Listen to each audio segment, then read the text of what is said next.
We're here today in Avon Little Theater with Jay Shabria and Ben Feller of Mercury Public Affairs. We thank you so much for being here with us today.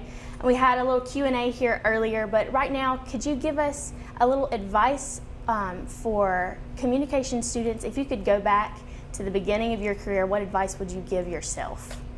Sure, I'll start, and thanks for having us. I think the number one piece of advice I'd give to any student in communications is just to be laser focused on whatever the job is right in front of you. So often at the early stage of a person's career, they're thinking about what are they going to do with the rest of their life, how quickly am I going to get there, and I think the way you get ahead is to be so good at your job that it makes it really impossible for people to ignore you. It makes it possible for bosses or employers to turn you down because your work ethic and your attention to detail, your effort, your quality is so high, and you do that by not focusing on something as a means to an end, but just focusing on that job as an end. I think it'll always work out. I think Ben's advice is good for anyone, and I completely agree with that. I would also say that the thing, and I come at it from a very different perspective. He comes from journalism, I come from politics. The thing that I learned, the single biggest lesson I learned was how to deal with audience-speaker relationships. Trying to create a message that is very true to your brand or what you're trying to talk about, but then also tailoring that message to different audiences is a really important thing because it can be very different. And as employers, what skill set are you looking for someone to make it in this profession, in communication in general or at Mercury itself, and how important are internships, you think?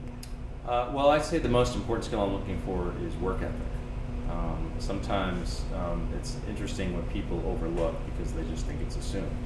Everybody works hard, so I need to have a particular skill set in this particular task, and that'll get me ahead or some sort of connection. And I actually think what I look for is for people who come into the job and take it very seriously, are committed, again, attention to detail.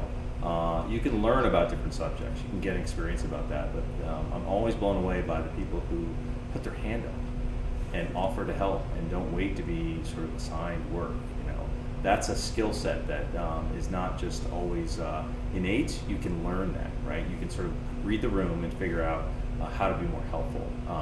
And in terms of your internship program question, I think internships can be very valuable, but again, it can't just be framed by the contours of what people assign to you at the desk. It's coming in, learning what the organization's like, and being a self-starter and figuring out how can you add yourself to projects, how can you be helpful to people, because sometimes interns can be almost overlooked in a room, and they're seen as short time helpers. I think interns should come in and say, how do I maximize this opportunity? And you do that by looking at the people around you and figuring out how to be helpful. So again, Ben, I agree with all what Ben said. There's two things I look for. It's a person that's savvy, a person that's able to figure out how to solve a problem rather than be spoon-fed that over and over again. So that's a very rare thing. That's something I look for. And the other thing is humility. One of the challenges I find when hiring somebody is a person comes in with very little experience and they expect to be running the place in a year or two or very quickly. I think the secret to really successful people are the ones that are willing to really absorb it and learn from the position. And when the time comes, their time will come. I assure you it will. Raise your hand up for big projects, those kinds of things all the time. But don't have an expectation that you're going to have a lofty title or a lofty position right away, because that's generally not the case, and your experience needs to match your abilities.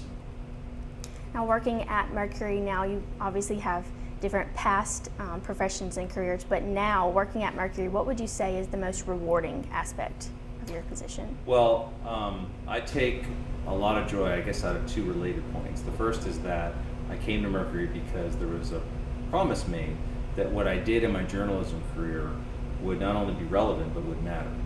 That almost like an accrued sense of experience could help people in a new way, and that's proven to be true, which is very affirming because it again shows that what you're doing in your life continues to add up in a positive way.